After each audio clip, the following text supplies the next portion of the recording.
Bismillahirrahmanirrahim. Alhamdulillahi rabbil alamin. Wa bihi nasta'inu ala umuri dunya waddin. Wassalatu wassalamu ala asrafil anbiya'i wal mursalin. Sayyidina wa habibina wa syafi'ina wa tabibi qulubina Muhammad imamil muttaqin wa sayyidi khalqillahi ajma'in wa ala alihi ghurril mayamin wa sahbihi wa man tabi'ahum bi ihsanin ila yaumiddin. Amma ba'd. Rabbi shrah li sadri wa yassir li amri wa akhlul 'uqdatam min lisani yafqahu qawli wasaddid lisani wahdi qalbi bihaqqi Muhammadin sallallahu alaihi wasallam.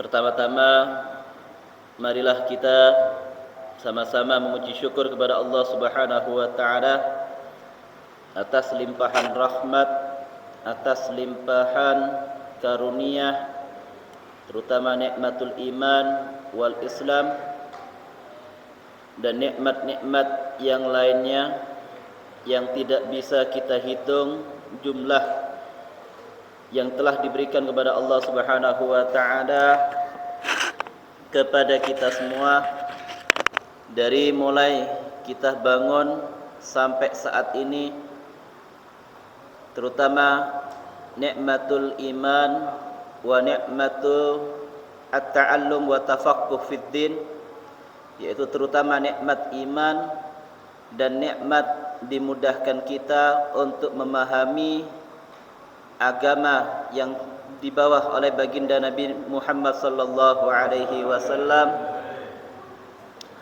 Seorang ulama mengatakan semua kenikmatan, termasuk kenikmatan kekayaan,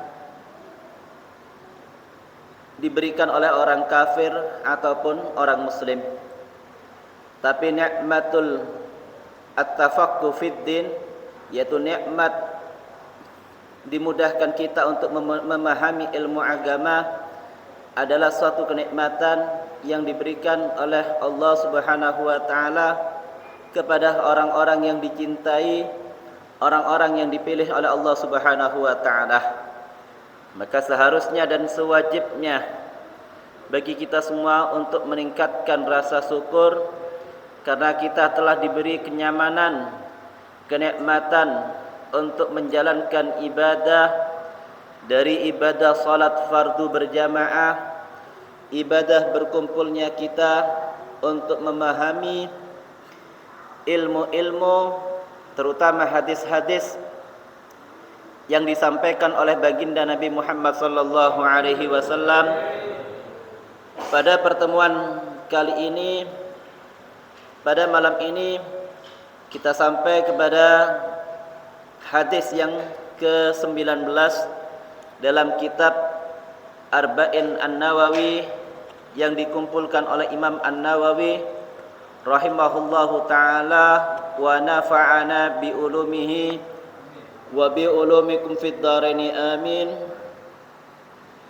Hadis yang ke-19, fima rawahu an Abil Abbas Abdullah ibni Abbas radhiyallahu anhuma.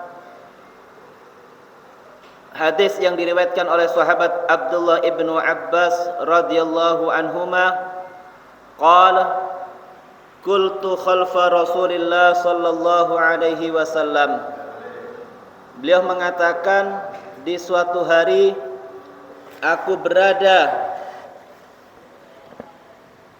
di belakang Rasul sallallahu alaihi wasallam, yaitu suatu hari digonceng atau naik kendaraan bersama Nabi sallallahu alaihi wasallam.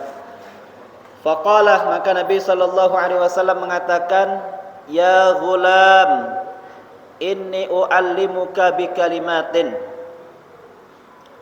Nabi bersabda mengatakan kepada sahabat Abdullah ibnu Abbas yang termasuk keponakan sendiri, Nabi mengatakan, "Ya gulam, wahai seorang anak, inni uallimuka bi kalimatin." Aku akan mengajarimu, berwasiat kepadamu dengan beberapa kalimat. Yang pertama, ihfadillaha yahfadka. Jagalah Allah, Allah Subhanahu wa taala akan menjaga dirimu. Ihfadillaha tajidhu tujahaka. Jagalah Allah Subhanahu wa taala, engkau akan mendapatkan Allah ada dalam hadapanmu. Idza sa'alta fas'alillah. Jika engkau meminta, mintalah kepada Allah. Wa idza sta'anta fasta'in billah. Kalau engkau memohon suatu pertolongan, mohonlah pertolongan kepada Allah. Wa'lam annal ummata law ijtama'at ala ayyanfa'uka bi syai'in.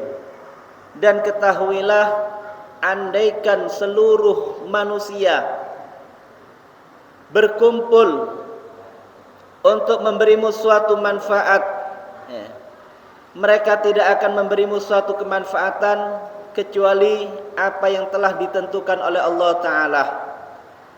Walau istama'u ala ayyadurruka bi syai'in lam yadurruka illa bi syai'in qad katabahu Allah. Dan andaikan semua manusia, semua makhluknya Allah, baik dari jin, manusia ataupun malaikat, mereka berkumpul dalam satu tempat ingin memberikan mudarat, ingin memberikan suatu bahaya kepada dirimu, mereka tidak akan bisa memberikan suatu kemudaratan atau membahayakan dirimu kecuali apa yang telah ditentukan oleh Allah Ta'ala. Ya gulam, rufi'atil aqlam. Diangkat penah-penah tersebut. Wajaffatis suhuf, dan kering lembaran-lembaran. Dan dalam satu riwayat yang lain, ihfadillaha tajidhu amamak. Jagalah Allah, engkau akan mendapatkan Allah ada di hadapanmu. Wa ta'arraf ila Allah fir raha ya'rifuka fi syiddah. Kenalkan dirimu kepada Allah Ta'ala dalam keadaan senang, Allah Subhanahu wa taala akan mengenal dirimu dalam keadaan susah. Wa'lam annama akhta'ak. Wa'lam, dan ketahuilah bahwasanya pertolongan Allah ma'al usri, disertai kesusahan. Wa anna ma'al usri yusra, dan sesungguhnya dengan adanya kesusahan Allah akan memberi suatu kemudahan. Hadis yang sangat pantas sekali kita jadikan pedoman dalam kehidupan, yaitu wasiat-wasiat Nabi yang disampaikan oleh seorang sahabat, seorang sahabat Abdullah ibnu Abbas radhiyallahu an. Beliau seorang sahabat sekaligus keluarga Nabi, keponakan Nabi, karena Abdullah bin Abbas sepupu Nabi, dan mendapatkan doa yang khusus dari Nabi, Allahumma faqihu fid din wa 'allimhu ta'wil. Jadi setiap sahabat punya keistimewaan yang kadang tidak dimiliki oleh sahabat-sahabat yang lain. Seperti sahabat Abu Bakar, sahabat Umar, sahabat Utsman, sahabat Ali. Begitu juga sahabat Nabi yang bernama Abdullah ibnu Abbas sampai mendapatkan doa dari Nabi, ya Allah, fahamkanlah dia dalam urusan agama dan ajarkan cara untuk mentakwil dan mentafsir mengetahui ilmu-ilmu yang bersumber dari Al-Quran. Ini suatu doa yang istimewa, dan bisa kita pakai untuk mendoakan anak-anak kita, keluarga, agar Allah Subhanahu wa taala mudahkan mereka untuk memahami ilmu-ilmu agama. Ya, sahabat Abdullah bin Abbas radhiyallahu anhu termasuk ulamanya para sahabat, termasuk pembesar-pembesar para sahabat, sampai beliau menguasai berbagai macam ilmu, mengetahui yang halal atau yang haram, keberkahan daripada doa Nabi sallallahu alaihi wasallam. Sahabat Abdullah bin Abbas seseorang yang istimewa. Suatu hari digonceng oleh Nabi. Nabi naik kendaraan. Nabi menaiki kendaraan keledai atau kuda. Abdullah bin Abbas berada di belakangnya. Dan Nabi pengen memberikan wasiat. Tentunya wasiat bukan hanya untuk sahabatnya. Pesan yang disampaikan oleh Nabi diperuntukkan juga untuk umat Islam, untuk kaum muslimin. Pesannya Nabi, ikhfadillaha yahfadkah. Maukah aku ajari satu kalimat, beberapa kalimat. Yang pertama, jagalah Allah. Jagalah perintah-perintah Allah. Yahfadkah. Allah Subhanahu wa taala akan menjaga dirimu. Bukan hanya sekedar perintah Allah yang kita jaga, tapi termasuk mencegah apa yang dilarang oleh Allah taala. Apa yang diperintahkan oleh Allah kita lakukan, apa yang menjadi larangan Allah kita cegah. Semampu, sebisa mungkin dalam perintahnya Allah.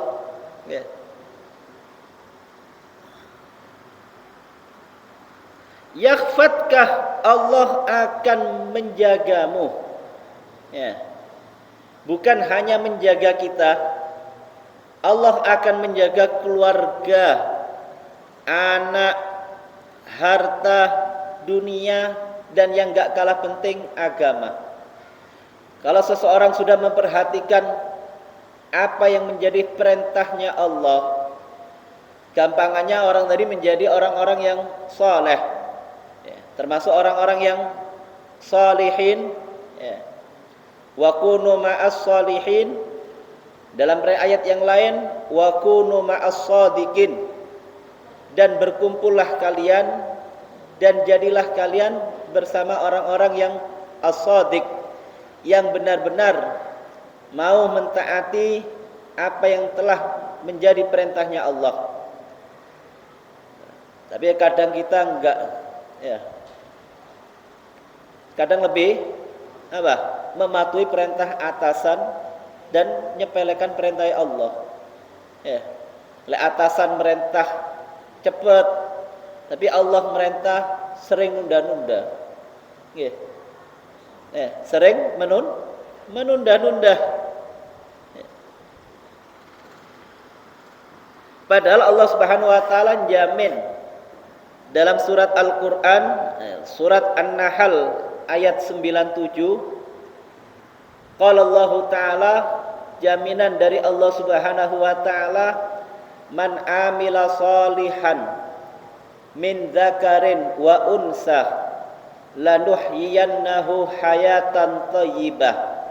Itu satu jaminan dari Allah taala untuk orang-orang yang soleh. Siapapun, tentunya orang Islam, tentunya orang Muslim yang mau beramal soleh, min dzakarin au unsa, lebih mengkhususkan laki-laki ataupun perempuan, enggak membedakan.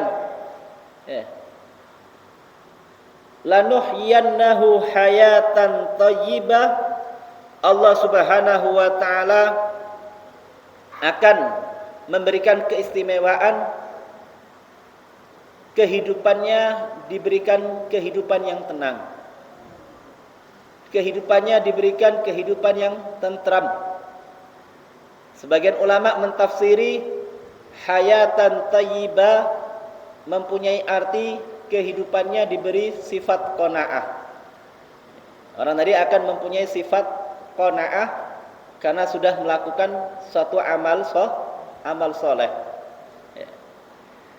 Sebagian ulama mengatakan menjaga Allah itu ya apa? Hifdzullah, menjaga Allah dan perintah-perintahnya dari usia masih kecil, katakan usia baligh, ya. Dan menjaga dari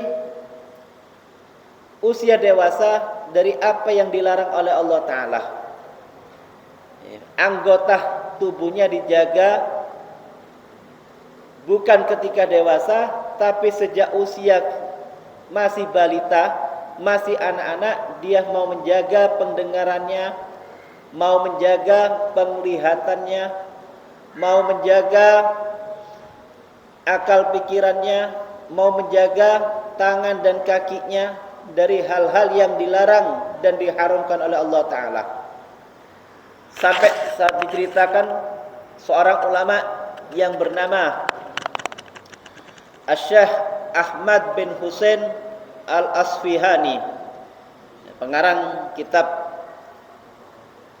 Abi Syuja dan banyak karangan-karangan yang lain. Beliau diberi usia oleh Allah Ta'ala sampai usia 160 tahun. Jarang mungkin, hampir nggak ada. Di masa-masa usia 160 tahun, mungkin sekitar usia 150-55, beberapa tahun sebelum meninggal, ada seorang yang bertanya, wahai seorang guru, wahai Syekh Ahmad, engkau mempunyai usia, sudah lanjut usia, tapi apa resepnya sehingga Allah menjadikan dirimu masih kuat, giginya nggak rontok, omongannya masih fasih, terus akalnya nggak pikun, pendengarannya masih kuat, penglihatannya masih jelas, kakinya masih kuat, tangannya masih kuat. Maka jawabannya sangat singkat. Jawabannya singkat, aku menjaga anggota badanku ketika dalam keadaan masih muda, dalam keadaan masih kanak-kanak. Fahafidullah, maka Allah menjaga diriku ketika usia lansia. Ketika usia sudah tua, Allah menjaga badanku. Tentunya kita semua pengen usia 80 gak dituntun. Saat ini 40 dituntun. Aneh. Usia baru 40 sudah dituntun. Abahnya yang nuntun, anaknya sudah dituntun. Minta kepada Allah Subhanahu wa taala, sering Nabi SAW berdoa, Allahumma matti'ni bisam'i wa basari wa aqli. Ya Allah, berilah kenikmatan dalam penglihatan, kekuatanku, pendengaranku, penglihatanku, akal pikiranku, meskipun usia sudah lanjut. Intine gak nyusahno ketika sudah tua. Usia 80 sik seger, sik kuat, baik fisik ataupun rohani, masih kuat. Jangan usia 35, 40 dituntun, mbae sing nuntun, kakeknya yang nonton. Itu terjadi. Yang kedua, yang diajarkan oleh Nabi sallallahu alaihi wasallam ya, kepada sahabat Abdullah bin Abbas ya, ikhfadillaha tajidhu tujahak, jagalah perintah Allah, engkau akan mendapatkan Allah selalu berada di depanmu. Di Allah, kalau seseorang menomorsatukan Allah, perintah Allah dilaksanakan, intinya hidupnya gak akan galau, gak akan gelisah ya. Dia akan mendapati Allah berada di hadapannya. Kesusahan ingat Allah, sumpah ingat Allah ya. Kenapa sekarang kebanyakan manusia niku galau ya, sering galau, gelisah, stres ya. Kadang ya jauh dari agama, jauh dari syariat, jauh dari ajaran Nabi ya, sumpek mawon ya. Segajine puluhan juta cek sumpek, gak nyenyak tidure ya. Tidur itu tasik namel obat yes. Niku bos tanda-tandane ya. Tidurnya pakai obat, berarti kan kena penyakit napa niku? Insomnia. Nauzubillah ya, mudah-mudahan kita semua dijauhkan dari penyakit niku ya. Mosok KTT lemawon tasik ngobat, minum obat, khawatir apotek entek obatnya ya, susah gak bisa tidur ya. Niku memang ada orang-orang yang demikian, yang ketika mau tidur, mau istirahat harus meminum obat. Tapi alhamdulillah kita semua yang hadir dalam majelis ini insyaallah diberikan sehat walafiat ya, gak sampai mau istirahat minum obat ya. Yang nomor 3, perintahnya Allah Subhanahu wa taala kepada sahabat Abdullah ibnu Abbas radhiyallahu an. Apa yang diperintahkan oleh Nabi sallallahu alaihi wasallam? Wa idza sa'alta fas'alillah. Kalau engkau minta kepada Allah. Jaluk nang Gusti Allah. Mengeluh kepada Allah. Lek ngeluh nang menungso, kita gampang mengeluh kepada manusia, kadang diguyu. Nggih. Kadang diguyu-guyu. Ngeluh. Ya kalau senang orangnya, lek enggak senang, tambah di video, diviralkan. Ya. Maka keluh kesahlah kepada Allah, minta kepada Allah. Wa idza sa'alaka 'abdi fa inni qarib. Allah sendiri yang merintahkan kalau seorang hamba minta kepadaku, aku ini dekat. Allah itu dekat, tapi kadang manusianya enggak pengen dekat Allah. Nah niku.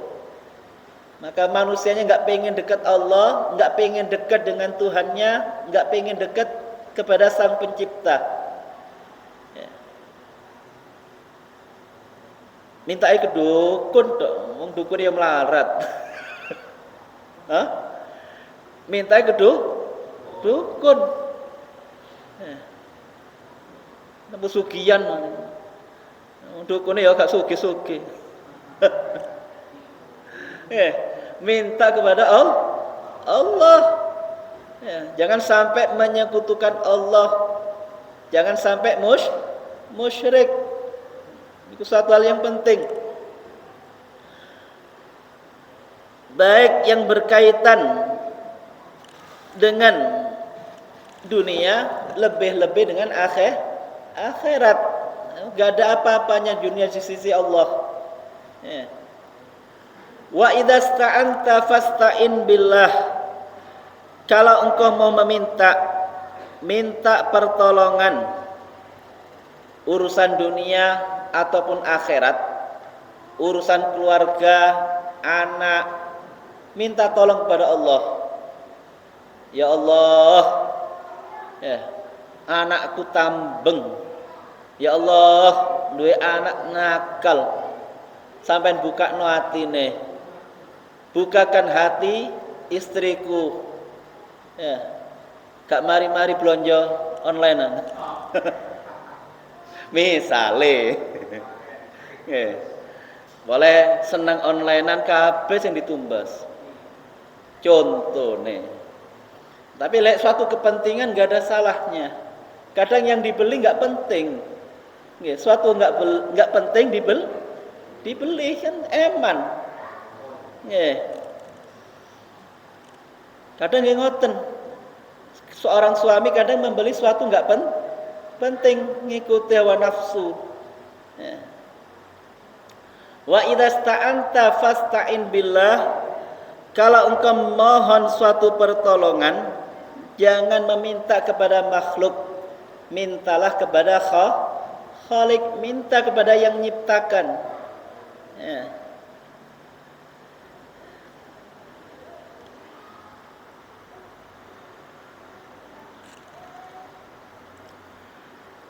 Wa'lam, dan ketahuilah, ya,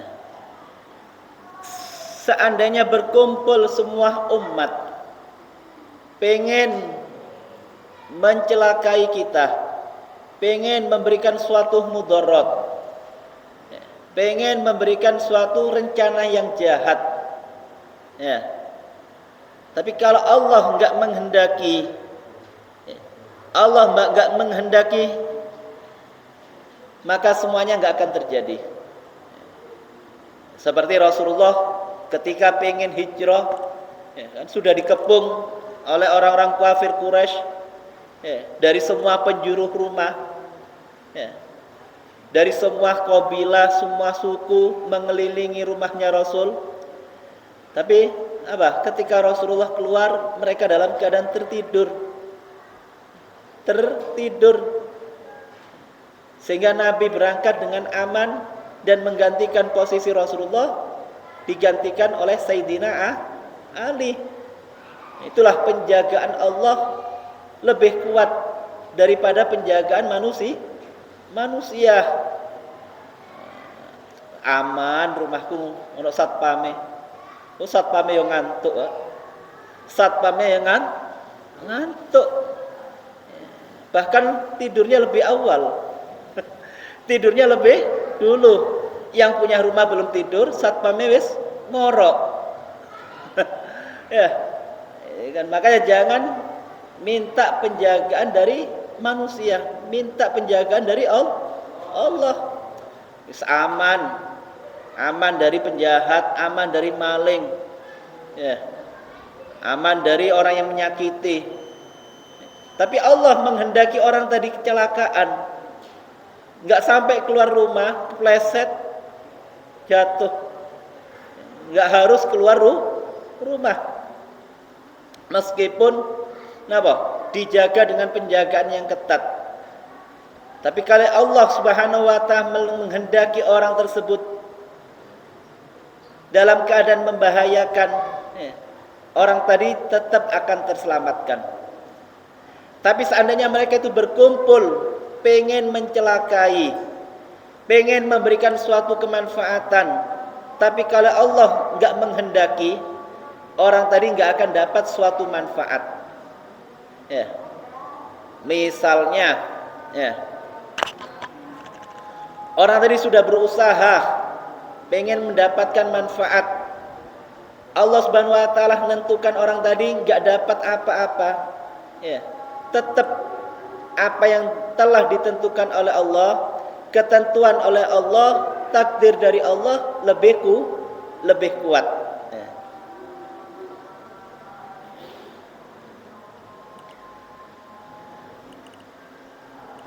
Itu Allah sendiri yang menyatakan dalam Al-Quran, ma asabah min musibatin fil ardi wala fi anfusikum illa fi kitab. tidaklah ada suatu musibah yang menimpa kalian berada di bumi ataupun di udara, di laut, itu sesuatu yang telah ditentukan oleh Allah Ta'ala. Allah menentukan jauh hari di Lauhul Mahfud. Allah sudah menentukan. Bahkan duduknya kita sekarang niku Allah yang menentukan. Meskipun kadang kita dari pagi punya rencana, kita punya keinginan, tapi Allah enggak menghendaki, enggak terjadi. Sampai dari tadi malam merencanakan, bangun tidur, pengen ke tempat ini, pengen langsung ke tempat kerja, enggak terlambat. Kadang nyampe ke tempatnya terlambat. Ini kan semuanya yang menentukan Allah.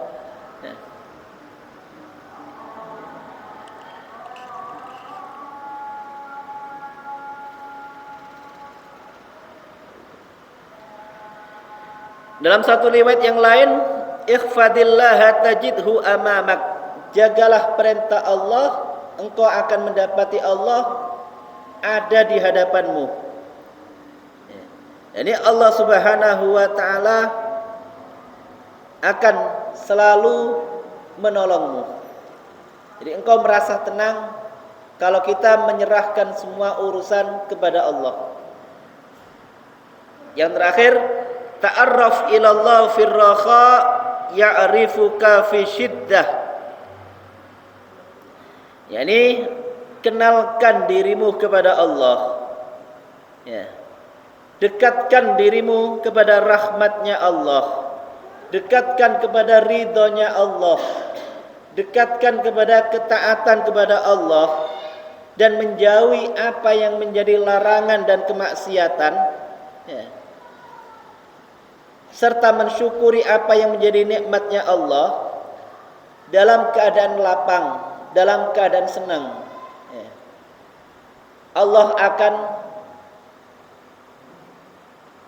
mengenal atau membalasmu dalam keadaan susah.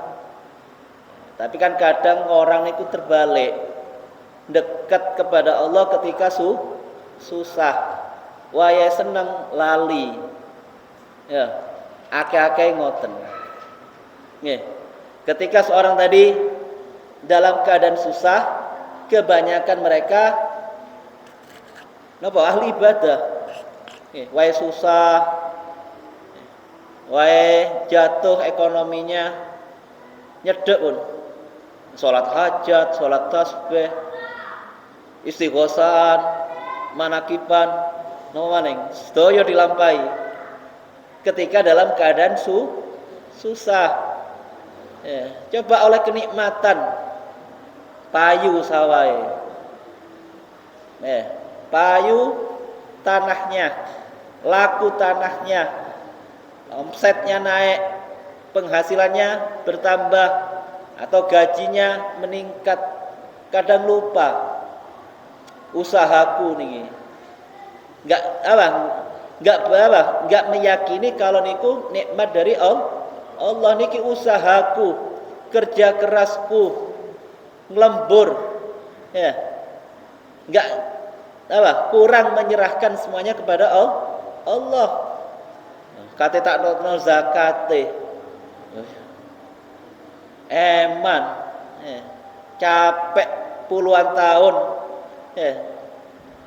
tapi kadang dia lupa ketika mendapatkan suatu kenikmatan. Makanya dalam hadis niki, ta'arraf ilallah fir raha, dekatkan dirimu kepada Allah dalam keadaan senang, Allah akan ingat ketika dirimu dalam keadaan susah. Ojo diwalik. Lek susah cedek nang Gusti Allah, lek sukses lali.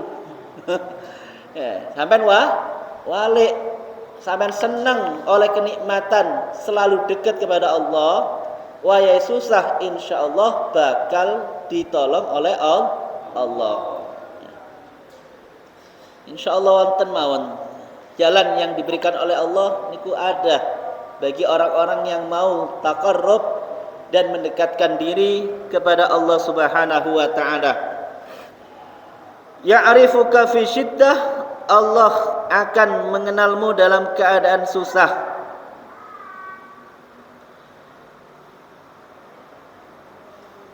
Contohnya Nabi Allah Yunus alaihi salam ketika dalam perut ikan tetap zikir, la ilaha illa anta subhanaka inni kuntu minadh dhalimin. Sampai malaikat itu mengatakan, ya Allah, aku kenal suara ini. Suara niki dari negeri yang jauh. Ya. Tidakkah engkau mengenal siapa yang mengucapkan tadi? Abdi Yunus, itu adalah hambaku Nabi Yunus. Ya. Ya Allah, malaikat mengatakan, ya Allah, hambamu Nabi Yunus, ya, yang senantiasa amalannya selalu diterima, doanya selalu mustajab. Ya. Allah mengatakan, iya, itu adalah hambaku Nabi Yunus. Maka malaikat mengatakan, tidaklah engkau mengasihi Nabi Yunus, ya, engkau terima amalannya karena dia ingat kepadamu dalam keadaan senang. Sekarang beliau kena musibah. Ya. Qala balah. Maka Allah mengatakan, iya, Allah memerintahkan ikan khut, ikan yang sangat besar, untuk membuka mulutnya dan mengeluarkan Nabi Allah Yunus. Maka ulama mengatakan doa Nabi Yunus itu doanya orang yang susah. Doanya orang yang dalam kesusahan, dalam kegelisahan, dalam kegalauan. Jangan bosan-bosan untuk mengucapkan la ilaha illa anta subhanaka inni kuntu minadh dhalimin. Sampai disabdakan dalam Nabi, berdoalah dengan doanya Nabi Yunus. Tidaklah seseorang berdoa dengan doanya Nabi Yunus illa istajaballahu lahu, kecuali Allah akan mengijabahi dan mengabulkan doa-doanya. Dan doanya pendek, la ilaha illa anta subhanaka inni kuntu minadh dhalimin. Mudah-mudahan Allah Subhanahu wa taala mengangkat dan menghilangkan kesusahan kita semua dan kesusahan yang dialami kaum muslimin, dan Allah Subhanahu wa taala menyembuhkan untuk saudara kita Bapak Sumardi dan saudara-saudara kita kaum muslimin yang dalam keadaan sakit. Allah sembuhkan dari penyakitnya. Yang dalam keadaan susah, Allah lapangkan dan berikan kemudahan dalam kesusahannya. Yang dalam keadaan hamil, Allah Subhanahu wa taala memudahkan kelahirannya, menjadikan anak-anaknya anak yang saleh, salihah, taat kepada perintah-perintahnya Allah Subhanahu wa taala, dan mudah-mudahan Allah Subhanahu wa taala mengabulkan hajat-hajat kita semuanya, hajat dunia dengan kemudahan, dan hajat akhirah dengan maghfirah dan ampunan Allah taala. Ala hadhihi niyyah wa ala kulli niyyah salihah jami'a khairati dunya wal akhirah. Al-Fatihah. A'udzu billahi minasyaitonir rajim. Bismillahirrahmanirrahim. Bismillahirrahmanirrahim. Maliki yaumiddin. Iyyaka na'budu wa iyyaka nasta'in. Ihdinas siratal mustaqim. Siratal ladzina an'amta 'alaihim ghairil maghdubi 'alaihim waladdallin. Bismillahirrahmanirrahim. Alamin. Hamdan yafi ni'amahu wa kafi mazida ya rabbana lakal hamdu kama yanbaghi li jalali wajhika wa 'azimi sultanik. Allahumma salli ala Sayyidina Muhammad wa ala ali Sayyidina Muhammad miftahi babi rahmatillah adada ma fi ilmillah salatan wa salaman daimaini bidawami mulkillah. Rabbi zidna ilma wa wasi' lana fi rizqina wa barik lana fima razaqtana waj'alna mahbuban fi qulubi ibadik wa zidan fi uyunihim waj'alna wajhan fi dunya wal akhirah wa minal muqarrabin ya qasiran nawal ya hasanal fi'al ya qa'iman bila zawal ya mubdian bila misal falakal hamdu wal minna walaka syarafu ala kulli hal. Rabbana taqabbal minna innaka antas samiul alim wa tub alaina innaka antat tawwabur rahim. Rabbana atina fid dunya hasanah fil akhirati hasanah wa qina adzabannar. Wa sallallahu ala sayyidina Muhammadin nabiyil ummi walhamdulillahi rabbil alamin. Assalamualaikum warahmatullahi wabarakatuh.